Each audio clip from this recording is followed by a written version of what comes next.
Nobody is above the law, and nobody is perfect. We all make mistakes. Yet every elected official should strive to be a role model. Character is about honesty and about passion.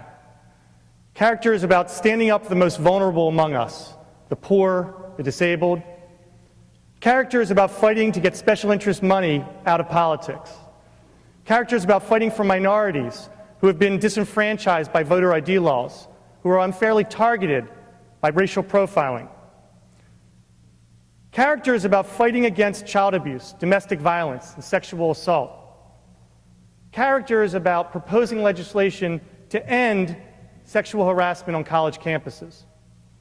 Character is somebody who's willing to step out, go against the grain, somebody who's willing to go against the good old boys network. To protect the Maryland citizens, character is about standing up and making sure that we deal with these new threats in a rapidly changing world. Thank you. Delegate Vraypoy. Thank you.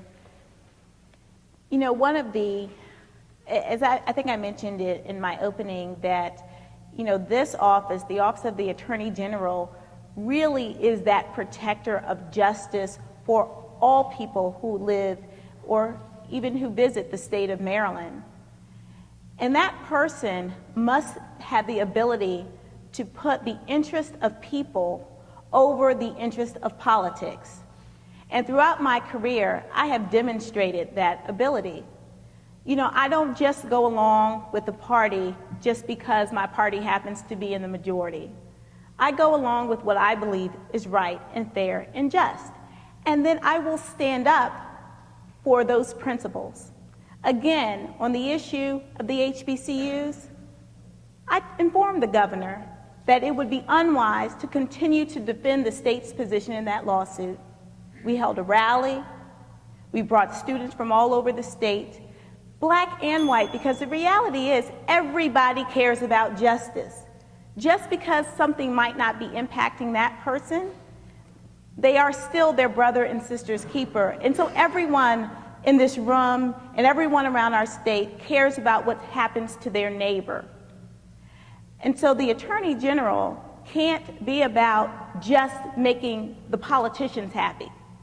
They have to be about making the people satisfied that justice will be delivered to them. Thank you. Senator Frosch. When I was growing up, I watched my father, who was a lawyer, stand up to Senator Joe McCarthy during the Red Scare era. I watched him, when he was a member of the county council in Montgomery County in the 1950s, fight to end segregation. And what I learned from my father was the importance of fighting for justice, the importance of standing up for people who can't stand up for themselves, and the importance of sticking with your principles. I've applied those values to my career in the Maryland General Assembly. I'll apply them to the office of the Attorney General if I'm elected. When the Firearms Safety Act passed the Senate, several reporters went around to opponents of the bill and asked them what they thought of the job that I had done in leading the measure through the Senate. And what they said is, well, look, he was open, he listened.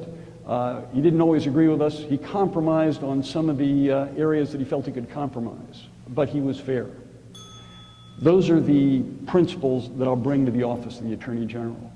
I will be fair, I'll be open, I'll listen, I'll work collaboratively with anyone who wants to work in good faith, and I will fight like hell for justice. Thank you. Delegate Frick.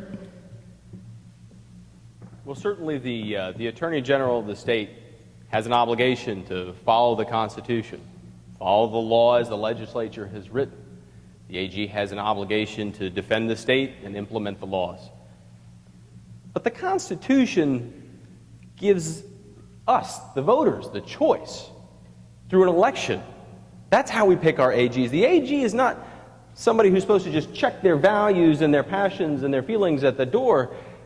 That's because the Constitution lets us pick this person. If this person were just supposed to be a technocrat, somebody who's just defending the state, they wouldn't let us pick as voters, they'd pick it by like a tournament or something. Maybe there'd be the great moot court of Maryland, and the best lawyer in the state of Maryland through a moot court would be your next attorney general. No, the idea is to let the voters connect with somebody. The voters will assess their values. The voters will assess their passions. The voters will assess what's this person going to do with this office. And if you look at my record in Annapolis, I'm someone who's fighting for the little guy, picking the important fights, the ones that matter to working people. And that's what I would do as your Attorney General.